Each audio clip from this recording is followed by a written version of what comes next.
Hello everybody and welcome to Macro Talk. It is Tuesday. Excuse me, I had a coughing fit, is why I'm a few seconds late. It is March 31st, last day of March. A lot of stuff about the competition tonight. And we are going to be talking tonight about how to win a competition, a photo competition, but not like we talked about it a few months ago, or maybe a year ago, where I gave you a lot of very general ideas. Tonight, I'm going to offer you a workflow for taking a concept like the theme of the competition and coming up with an idea for a photograph that can win. And to do that, I'm going to give you some important steps along the way, things that you can do. But it's an interesting topic, and I'm going to be showing some previous winners of the competition to show you why they won, and kind of reinforce that. I know a lot of people don't enter competitions because they can't really think of a photograph that gets to what they're feeling about the theme. I'm going to show you how to think through that. 7 steps. I think that's 7 fingers. Yeah. 7 steps that you have to remember. And that's it. And before we get started on that, Thursday at 2 o'clock, we have Macro Talk 2. And we're going to look at the winners of the last competition, the March competition, which was the impossible scale one. I don't have a judge. It's just me. So I'm going to do it live, if you don't mind. It's a little easier to get it done that way. So that's 2 o'clock on Thursday afternoon. Saturday, 10 o'clock in the morning, after stack with just me. Bud's not going to be here.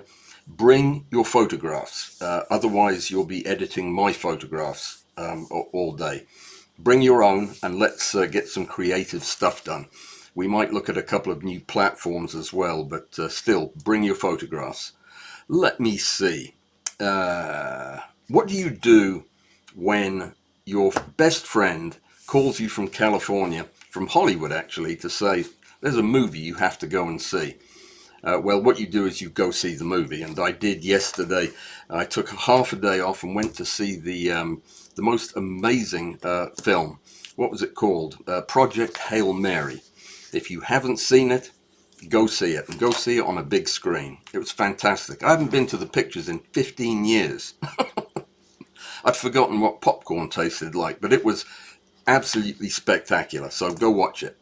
All right, the April competition is going to be kind of woven into what we're talking about today in a couple of places. The theme is guilty pleasure or guilty pleasures.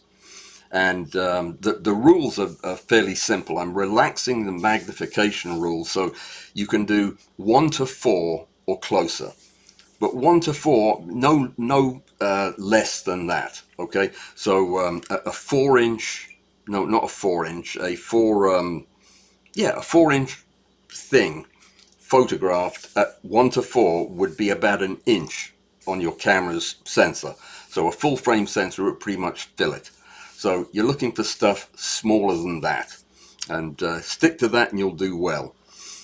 So the theme is really challenging, this guilty pleasures, because I'm not telling you anything else about it.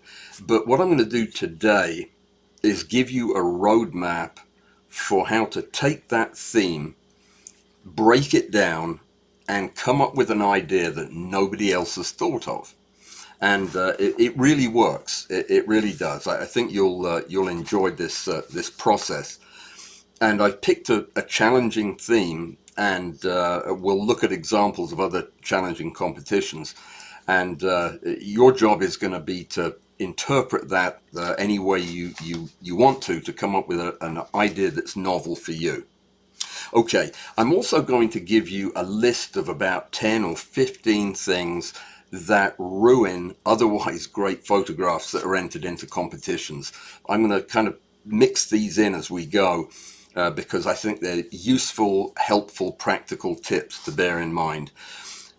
The reason I'm doing this is when I gave the last discussion, when we talked last time about how to win a macro photography competition, I gave a lot of general ideas, but I expected to see a fairly significant spike in the number of entries.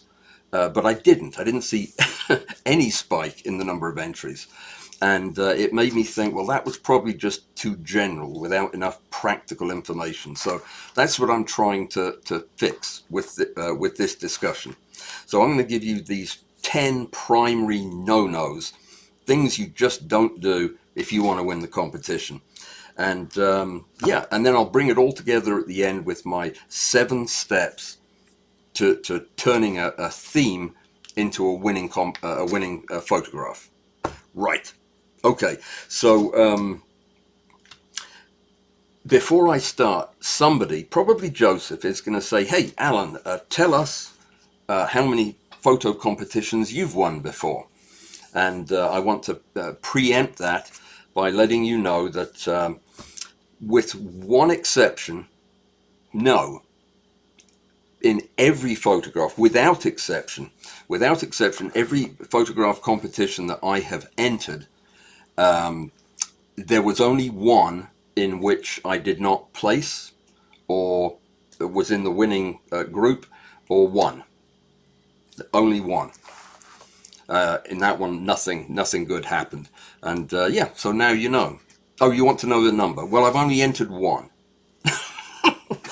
So the one that I didn't win. Yeah, I hate competitions. I really do. I find them very stressful, and yeah, it's just not my thing. So I understand a lot of people might share my thoughts on that. But I love running the competition and coming up with the ideas and talking about the entries.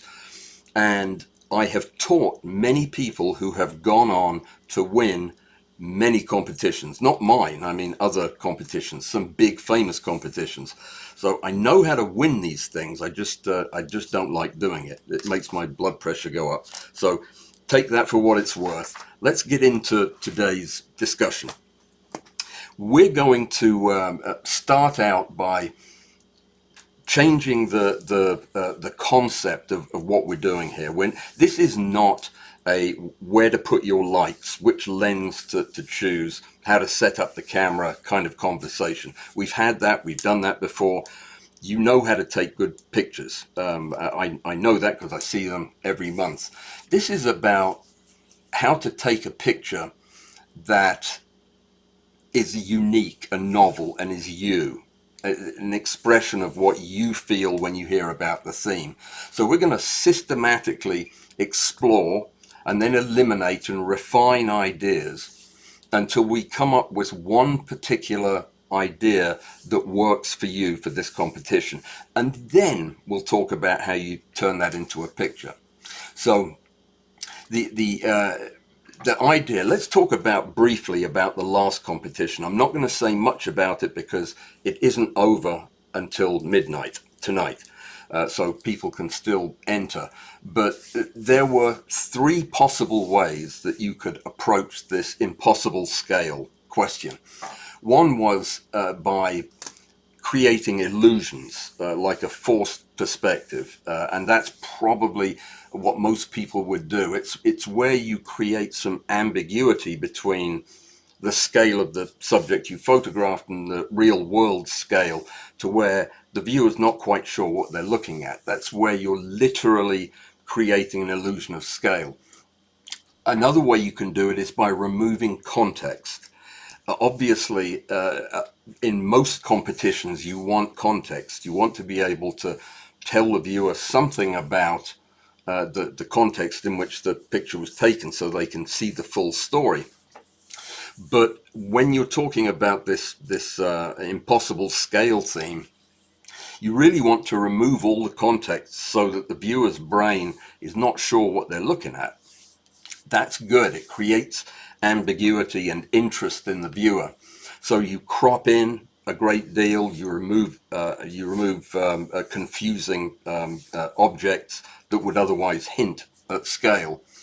And then the third way is by manipulating conceptual scale, where you take a familiar object and present it in a way that is very unfamiliar, like a texture becoming a landscape, like a computer chip becoming a city from high up in the air, that type of thing. This is where the winners usually come from, to be honest, is when somebody can take the concept and flip it around. So you're really being guided by the photograph to think the wrong thing. And that is very much what we'll be judging on Thursday in the Impossible Scale results video. So it's more, the viewer is trying to make you question what you think you're seeing, and oftentimes there are just enough clues that you will usually get it, but only after thinking about it, and that's the magic there. So we're going to go through these in much more detail at the end, but briefly, you can start with the most boring object in existence, and you break down its identity. You think of it in different ways, like if you removed any cues to scale, could you change what people thought they were looking at? Is there a way to isolate texture to make that the most important feature? And is there a way that you can radically change the appearance of something by changing the lighting? Sometimes there is, sometimes there isn't. The next thing you would want to do is change the rules of light. You can create lighting on a macro scale that really throws the viewer off, something they're not at all expecting, by using ultra low angles, for example, or by embracing specular highlights if you do so carefully. And one of the key ingredients of a good photograph in a situation like this, a boring subject you're trying to make look interesting, is to add a contradiction of some sort. It doesn't have to be major. Sometimes it can be very trivial, but like a soft subject lit with a hard light. That's a subtle contradiction. A familiar object, but with unusual or alien colors. That's one that Julie's often embraced very successfully. And then sharp detail in a subject with an impossible context where the sharp detail doesn't make sense. These things tend to cause the viewer to pause and wonder about what they're looking at. And we'll get way into this. Let me briefly discuss, though, how these ideas can work for next month's competition. So I told you in the beginning that the theme is going to be guilty pleasure or guilty pleasures. What that, of course, means is we're looking for something that is visually indulgent, for example. A guilty pleasure may be a candy or a dessert or some tasty thingamajig. It doesn't have to, by the way, it doesn't have to be food, and probably, unless you've got a really good idea, it probably shouldn't be. That's a bit too cliche, but certainly that's one of the ways. It can be technically a little cheeky as well.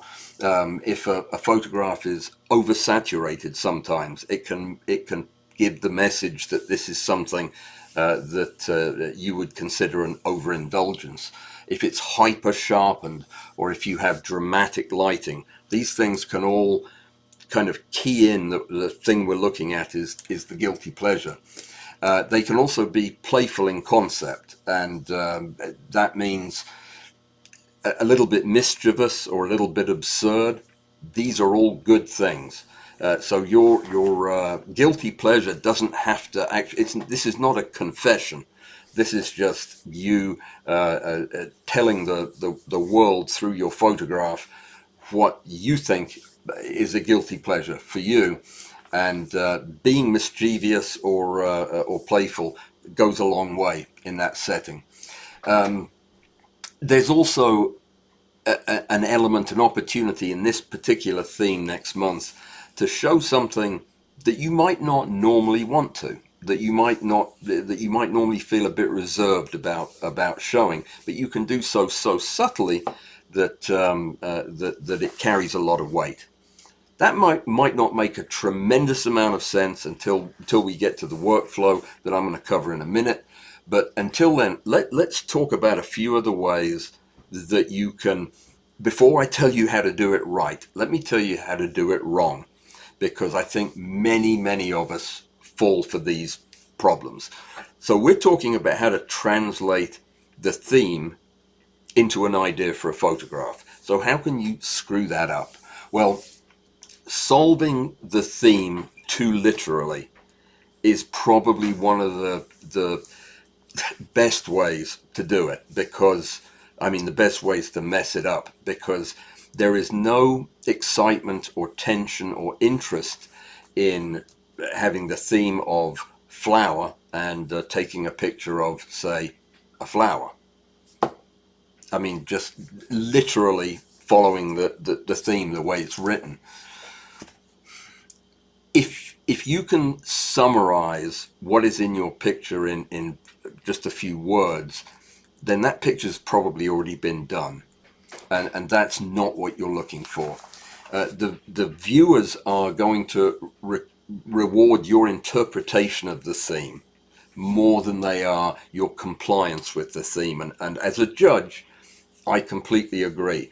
I know when you're implying a theme from your photograph, just like I know when you're literally showing me the theme. And you are more likely to do well if it's more subtle and involves this kind of implication rather than description. The literal interpretation of the theme is almost instantly forgettable because you've seen all these pictures before. So solving the theme too literally is a cardinal sin in a competition. The best entries hover somewhere around the theme, but they don't sit on it. Get it? Okay, good. The second mistake folks make is choosing an interesting subject instead of making an interesting subject. Get the difference? Maybe not. When you shoot something that is an interesting subject, you're kind of borrowing its interest. It's common, especially in macro photography, and especially with technically skilled photographers, that we choose subjects that are striking and exotic, but we don't do anything novel with them. These particular photographs start strong, meaning I'll look at them and say, oh yeah, that's got to be in the winning circle. But as I go through the other entries, other things keep pushing it down the list, because technical perfection of capturing an interesting subject is only part of the winning strategy. So judges respond more to a treatment of the theme than they do a literal interpretation of it, like we said in number one. Third, another thing that tends to happen quite a bit with macro photography is there's no clear visual priority in what we're looking at. And that means everything is sharp, everything is beautifully lit, everything has perfect color. What's the subject? What's the point? And this happens because we are very particular about this. We spend a lot of time trying to make everything in the field of view look the way we want it. But sometimes in the competition setting, you don't want the eye wandering around the picture. You want kind of a quick engagement with the subject. If your eye is wandering as a viewer or a judge, you quickly become tired, fatigued from looking at the picture.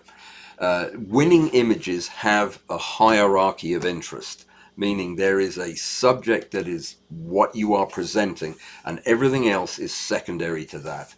If your picture's not doing that, you don't have clear priority, it's going to stand a lower chance of doing well. Overstaying our welcome is the fourth way. If everything interesting in the photograph is transmitted to the viewer in 1.5 microseconds the second they look at it, and there's nothing else. There's no depth below the surface to explore. The viewer will get bored and move on to another image. The strongest images almost always have layers, thematic layers underneath the immediate appeal. There are layers of building interest that add to the excitement. Let me show you an example.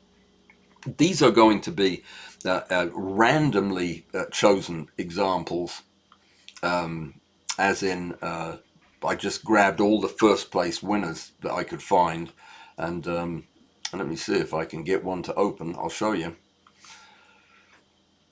Well, heavens above, I've been having some computery type problems, and until that opens, yep, it's just going to take a few seconds, I guess. No, there it is. Okay, so here's one that is probably familiar to you, and hopefully this will be a good example of what we're talking about. This is Klaus's photograph from last month, or the month before last. Lovely picture. It's privet joke, as in private joke, play on words. And this is exactly what I was talking about when it comes to a strong image that has multiple layers. And this is immediately appealing because it looks like something it's not, and then as you look further, it reveals itself as something that is familiar but in an unfamiliar context. So this caused me to look at it for ages. After enjoying just the immediate impact of seeing two plants talking to one another, you get into all of the other details of the lighting and the clever manipulation of the perspective of us being lower than these plants and so on. Many layers of interest. It's not just all wham bam and you're done, and that makes a big difference. I'll hold on to some of the other pictures for a minute before we get to them. Another thing that is a mistake that you will see fairly commonly is confusing detail with impact. Having absolutely glorious photographs that are in incredibly sharp detail everywhere and just technically perfect, but lack an emotional impact, that is seldom going to win a competition, or seldom going to get looked at for more than a few moments by the judge or the viewer, because sharpness itself is not a subject. I guess it could be. In some circumstances you could make it so, but basically sharpness is not a subject, and if that's the main thing a picture has going for it, you've kind of missed the point. And unless the theme was sharpness, which I've never done before, might try doing that. In macro, this is an especially big problem, and detail does impress the judge and does impress the viewer, but only to a point.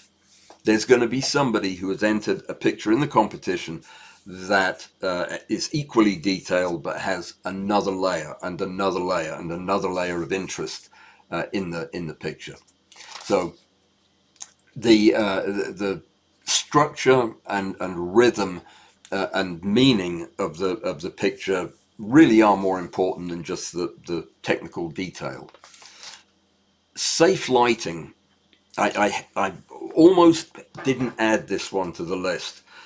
Safe lighting is a good position to take. It's a good idea if you're going to be entering pictures in a competition that you do the lighting right. The problem is technically correct lighting, depending on the photograph, is often emotionally invisible. And that's kind of the idea. Most of the time in macro photography, we don't want people to say, oh, look, he used an extra hair light to get that effect. You want them not to be aware of that. You want them to feel the emotional impact of the photograph without knowing that this lighting effect was there. But that can be a little bit problematic in competitions where safe lighting can relegate the photograph to a more mundane overall impact, which you don't want. So using a little bit, taking a little bit of a risk, putting a little bit of tension into the photograph, and creating a little bit of mood, even if it means using specular highlights or blown out shadows. If it has a purpose, and you can translate that into to the thought about the photograph, then yeah, an imperfect lighting can give you a leg up over the competition.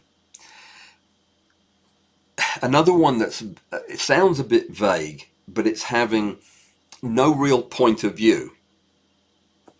What do I mean by that? I don't know what you want me to feel about this picture. So this is not point of view of where you put the camera. This is point of view, what are you trying to tell me? I mean, it was very obvious that Klaus was trying to tell me, this is funny, you should laugh. That was the point of view. I found these two privet bulbs. They looked like they were talking to one another. I think that's hysterical. What do you think? There's no doubt that was the message. But sometimes you'll be confused about whether or not this photograph is documentary or if it's an interpretation of the subject that you're imposing on it. You know, why did you want me to see this? Is it a clinical photograph or a dramatic photograph? What am I supposed to feel? And winning images almost always commit to a position. They're not trying to appeal to everybody all the time. They are telling a story, that they're recounting a set of feelings, and they are pretty clear about what they want you to feel. And looking at the winners, you can do this yourself. You can go back to the Walls app and look through the previous competitions, and you'll see the winners. You'll know which ones won because they all had a point of view that they were not shy about putting out there. So images need to be looked at fully before you submit them. And one of the places that people, for some reason, don't look at are the borders, the edges of your photograph. It's like super important here in the middle and less important here, and let's just completely ignore the stuff that butts up against the edges. That is, ignoring edges and boundaries is a really rookie mistake to make in a competition, because your judge is going to be looking at that. It's one of the things we end up looking at in every picture. Having the best part of your image kind of bisected is very off-putting, and especially when the worst part of the image is prominently included. So there can be tension at the edges. You don't have to have clear edges, but the subject interaction with the edge needs to be purposeful. So you just want to get rid of distracting edge elements. In a competition, they're never going to help you out unless they are very distinctly part of the story.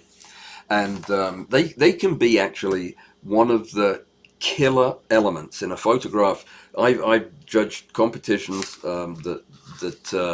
we had a couple of photographs that were vying for first place, and one of them ended up not making it into the top 10 because of some infringement at the boundary that was just too off-putting to let it slide, whereas the rest of the photograph was beautiful. So be careful. Distracting elements should be removed, whether you do it by cropping or Photoshop, whatever. It is a silent killer that even the most experienced photographers will sometimes slip up and have a problem with. Probably the two more that I'll mention before we move on to the workflow. One is the over processing, post processing too much, over sharpening, over saturating. There are so many things that you can do in post that may seem okay as you're putting them together on your screen, but in the final image can look overwhelmingly off-putting. And you have to be a good post processor and understand how subtlety works in photographs, or you are going to be prone to do this. I think we all are. The pictures we love the most are the ones we try to squeeze a little bit more saturation into, or over sharpen. So when a judge or a viewer stops looking at the subject, stops looking at the story you're telling, and instead is saying, oh, he did a good job with the clone stamp tool here. I couldn't see that. Or this is a lovely example of how background selection works. That's a losing photograph. If I'm thinking that, if I'm looking at unnatural colors or crunchy halos or whatever, I guarantee you that picture is going to end up further down the line. And subtlety in post-processing is always going to win out. So if you can turn in a photograph that has no apparent evidence of being retouched at all, you're definitely on the right track. And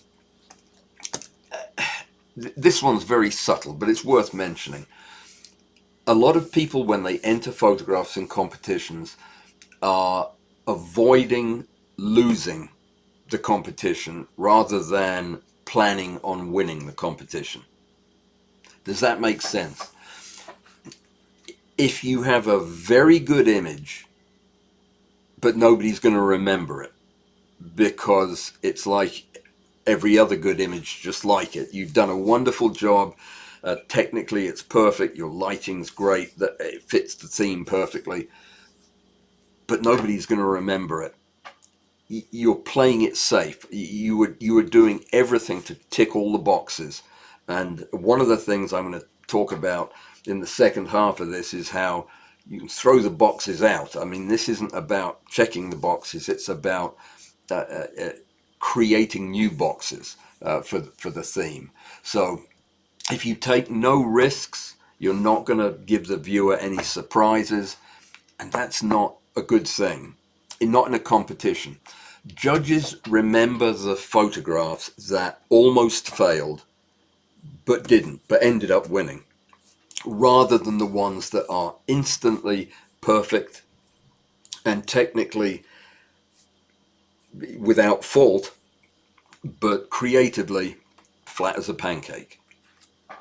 Okay, that's enough of that.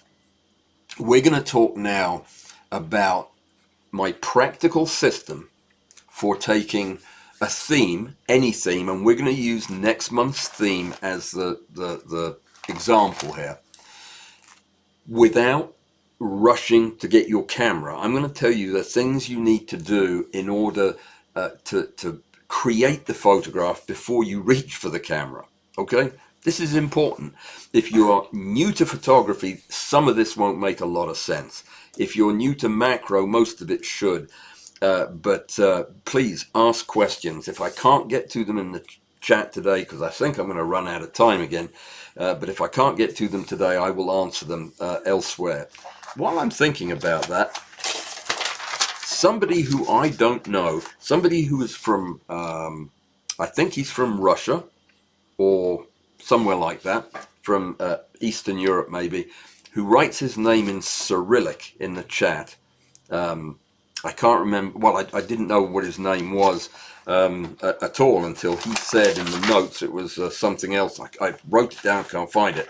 He had a question about photogrammetry. I want to answer that question for you, sir, because it's a great question.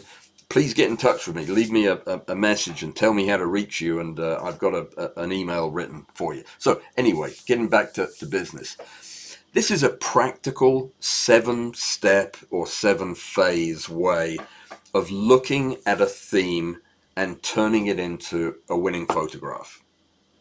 Okay? So we'll take the theme that we already have. The first thing you need to do, or the first thing I need to do, is take the theme, and I always have a pad of paper and a pen when I do this, and write down 3 interpretations of what that theme could mean. Let's take guilty pleasures. It could be literal. So I would write down literal interpretation. That would be the first idea that came to my mind. Sweets, indulgence, excess, some way of telegraphing those ideas. It also could be possible that guilty pleasures involves emotional meaning rather than literal meaning. Emotional could be secrecy or shame, some delight or nostalgia, something that is emotionally indulgent that we might think of as being a guilty pleasure. What makes us laugh our off? What makes us cry in private? These might be considered guilty pleasures, so that would go on my list too. So the 3 ways to define it might be literally, emotionally, and maybe abstract. Is there a way that temptation or conflict or excess could have the effect of passing on the thought of guilty pleasures? Maybe so, maybe not. It's a little bit tricky, but you'll know. So for whatever the topic is, whatever the theme is, find 3 different ways to define it.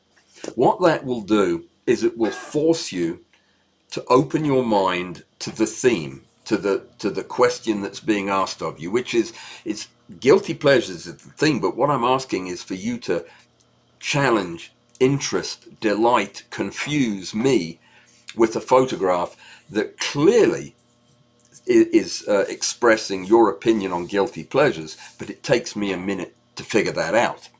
So in the second step, if you don't do this, by the way, if you just go with your gut feeling about what guilty pleasures means and think, truffles, then you are going to be competing with everybody else in the competition, because that's what everybody else in the competition is going to do. That's why this is gold if you want to win competitions. Knowing that avoiding the things that everybody else is going to think of means coming up with a definition for the theme and looking for the ones that aren't going to be the main stream thoughts on the subject. Phase 2, generate a wide pool of ideas around those themes. This is where you just build a pool of subjects, and it could be, you just grab a pen, you go to your first heading, which was literal, and write down candy, lipstick, coins, gold, whatever comes into your mind that sums up that thought literally. And then you can also add to the list things like, I don't know, anything that you enjoy photographing, water droplets, seeds. Oh, I've got a great seed photograph I could show you. I'll show it to you at the end if I can.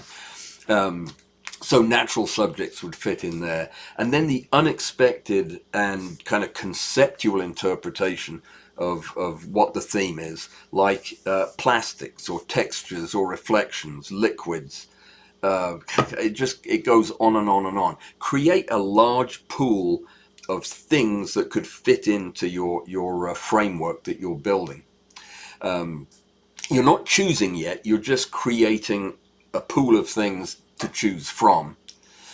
Before you go any further, think about the transformations that you're going to want to apply. This is the 3rd step, is for any subject, how can you transform it from ordinary and expected to a winning subject in a photograph? Can you remove all sense of scale, for example, from last month's competition?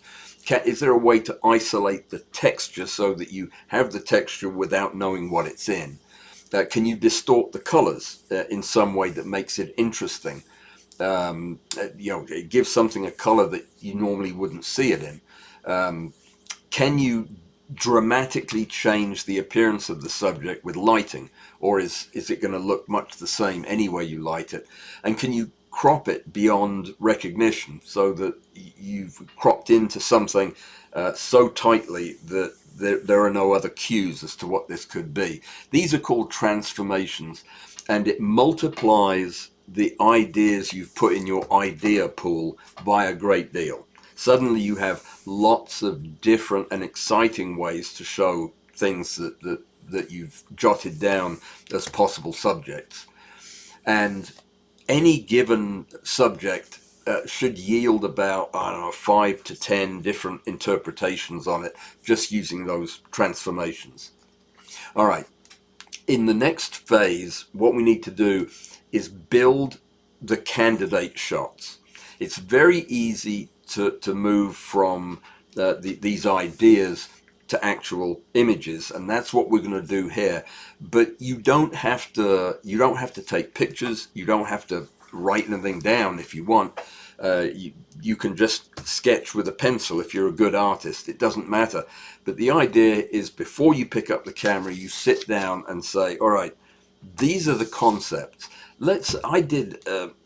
One thing I should tell you is that every time I do a competition, and I've done about 50 of them, I do take 2 or 3 photographs that I would enter in the competition if I was entering the competition, just to get a feel for how challenging it is, or how what the options are.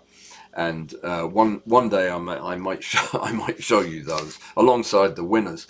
That would be interesting. But anyway, the idea here is that I sit down for each idea that I've had, for each idea that is starting to pull together into what I'd call a good idea for the photograph.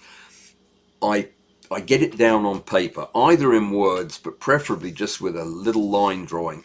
You'll see my pads of paper are just full of drawings because I do this constantly. It's like a storyboard thing, but I will sketch out 2 flies talking to one another.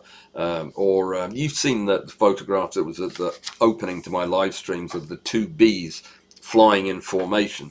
Well, that started out as a drawing on a piece of paper, and it morphed into what you see in that photograph. So it's very deliberate.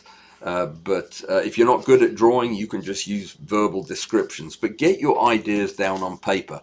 The reason is, when you do that, the answer will become almost obvious to you.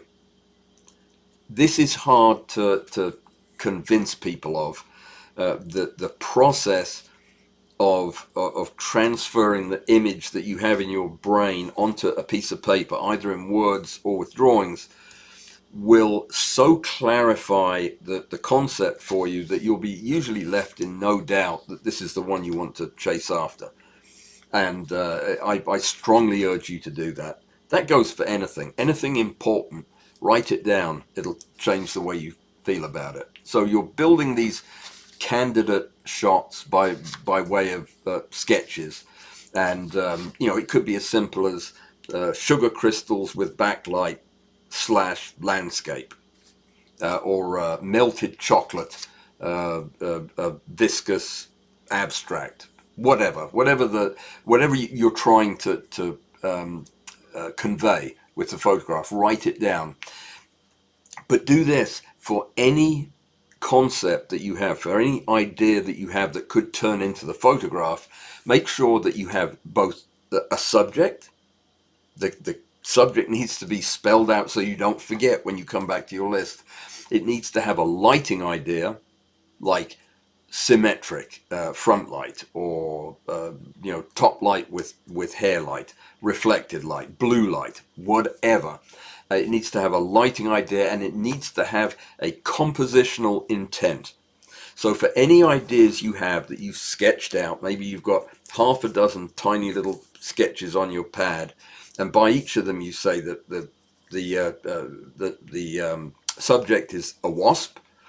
The lighting idea is to light it with a very harsh light, for whatever reason, that's what you want to do. And the concept is you want to create a sense of foreboding with this picture of the wasp, the way you're going to shoot it. And your diagram will tell you how that is, I mean, because you'll have drawn it out. But be clear about your concept. If you don't understand what you're trying to transmit, then the person who's receiving it isn't going to know what you were talking about either. So work on a clear compositional intent for each photograph. Now, the next phase, we're up to, I think, phase 4, is where most people screw up. If you're systematic, you probably already use a technique like this. Even if you're doing all of this in your head, you're going through these steps. But one place that people do make a mistake is to overcommit to a picture before it's ready. In other words, to jumping at the first thing that sounds like it might work. So for this particular step, what I do is I use my trusty cell phone, which I'm not fond of for photography, but for something like this, I would actually set up the top 3 shots that I think might have value, and I will photograph them with the lighting I intend to use, or some but it'll be quick and dirty. It'll just be a snapshot so that I can see it, and I can see whether or not it's going to have the impact I want it to. This is all about minimal setup, quick lighting, things like bendy arm lights and light cubes, if you have them. This is the perfect way to do it, because you can move the lights around so quickly. You can get the ideas. You don't need and you do not want perfection. You just want to visualize the concept that you have in your head. And skipping that I think is a real problem, because you can oftentimes discover that the photographic challenges of capturing that image are beyond your capacity. And you would have known that if you tried to set it up quick and dirty with the phone. So you know, it's worth spending some time on. What you're asking yourself is, this seems like a good idea. Is there anything here that is really worth pursuing? The photograph will tell you, oh yeah. You'll see things, you'll see angles, you'll see features on the insect, if it's an insect you're photographing that you didn't even know that it had. I've got one of my favorite is called Wretch.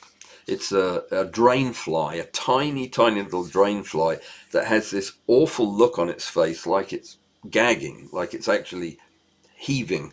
And I couldn't unsee it. Once I did my test shot, I thought, oh my goodness, this is the whole idea of this picture. I'll try to find it for you and show it to you. But I love the picture because it makes me feel nauseous looking at it. So that one passed my phone test. It kills ideas that are bad very quickly. So that's one of the values in it. But it keeps the promising ones on the list. Phase 5, evaluate the test image, evaluate the rough image like a judge would, like a competition judge. So you have a fairly straightforward process of asking a group of questions that will filter the images. Like probably the first one would be clarity. Do I understand what I'm asking the judge to see? I mean, is it clear what my message is here when you look at the photograph? Even if you don't understand it fully, is there enough clarity, or a little bit of confusion is good, as I've said, but too much is very frustrating. If you can have the judge look at it for a long time and then not resolve what it is, and that can be a negative thing. So filter number 1 would be, is there enough clarity to get your viewer or your judge moving down the road you want them to see the final image. Curiosity. Does the image, the test image you took, does that make you want to know more? Does it make you want to look deeper? Is it enough to make a judge pause? Because that's the first thing they have to do. If they look at it and turn the page, you've lost them. But if they look at it and pause, you're onto something. And that is so important because when you do that, it's going to trigger a second read of the photograph. And that's where you bump your picture up into the winner's circle. The judge looks at it, sees something that is clear, and spikes their curiosity, and immediately makes them think, I'm going to need to look at this again. And they will come back to it and look at it again. Another filter you can apply is this unique? Is what I am proposing, have I ever seen this before? Have I ever seen anybody take a photograph of an ant jumping over a fence like I did a couple of years ago? No, I'd never seen that before, but it struck me as cute for what I was doing, and yeah, now anybody else who wants to do an ant jumping over the fence, they'll have to encounter mine first. So yeah, there you go. If you've seen it before, it doesn't mean you can't do it, but just bear in mind, if you've seen it before, if you've seen versions of this before, like hundreds of them, you are up against a lot of other people to compete for that idea. And your judge has also seen hundreds of them and will look at it and may yawn a little bit. So if you can find ideas and concepts in the photograph that are truly unique, you're onto something. That needs to have a red circle put around it because that's going to be one of the ones you want. And lastly, the last filter I would always apply would be, does this photograph have an emotional impact of any kind? It doesn't matter what it is. It can upset the viewer. It can, like many world famous photographs have over the years, but it can make them laugh, it can make them smile, it can make them cry, it can make them frown. It doesn't really matter, but if it has some emotional content to it, some kind of visual impact, now you're onto something. And that's one that you really need to consider seriously. Score them too. If you're going to apply these filters to the ideas that you have, the 6 ideas that you have, give them a score for uniqueness, curiosity, clarity, and emotional impact, just like a judge would. And the one that scores highest is probably the one you want to be focusing on. So now is the point. Believe it or not, you're up to phase 6 before you actually commit to the photograph that you're going to take, before you pick the one direction, because you're going to want to pick the image that has the most potential. Let me warn you against another trap, and that is, you've taken these phone pics. One of them, just for whatever reason, you happen to nail it with the phone. The picture's absolutely gorgeous. Technically, you could even argue it's almost ready to submit as it is. There is a strong tendency to put that photograph as your choice because it is closest to being technically perfect. That is not the way you want to go. You want to go for the photograph that has the most potential, not the one that looks best out of the phone. Because you're gonna fix everything else. You are not gonna turn in a bad photograph. I won't let you do that. But you want to pick the one that has the most potential that you still need to capture. So don't go for something just because it's the cleanest test shot you have. Go for the ideas. Most of us would be strongly tempted to pick the picture that looked most finished or most in focus or best lit. Don't do that. You're not technically judging it. All right, phase 7. This is where we have to take the idea that we have worked hard. This sounds like it took a long time, right? You can do all of this in 10, 15 minutes. I mean, it doesn't have to be a 1 hour or a 5 hour.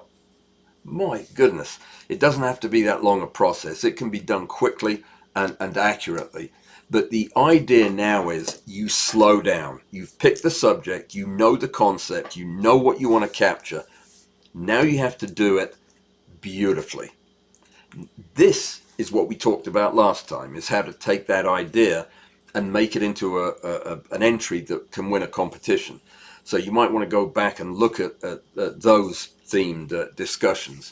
But basically, this involves technical, careful, step-by-step refinement of the photograph, step-by-step lighting. You add the lighting one light at a time and you optimize for that, and you do plenty of test shots. You refine the edges of the composition. If there's something that doesn't work, you get rid of it now. You work with the diffusion, the contrast, whatever it takes to get the look of the subject. I am going to. I've been a bad man here. I didn't show you these examples as we were going along. Honestly, it would have distracted me a little bit. But there is one in particular I want to show you. You've seen it before. One of my favorite pictures. You know what? It's very embarrassing, but I can't find the picture. It was another one of Klaus's anyway. It was an oak hopper, oak leaf hopper, and it was spectacular.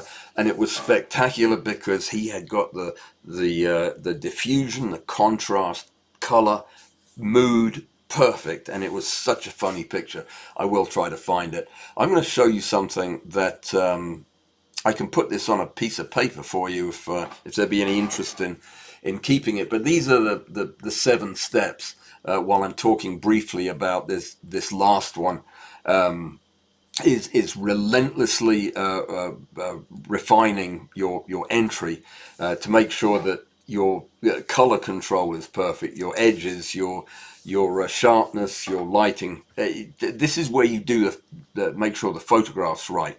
But you've already done all of these. You've defined the theme, built a pool of subjects, applied transformations to see what you can do to add punch to it. You've tested them quickly with some shots. Then you've evaluated your test shots fairly but ruthlessly and come up with a winner.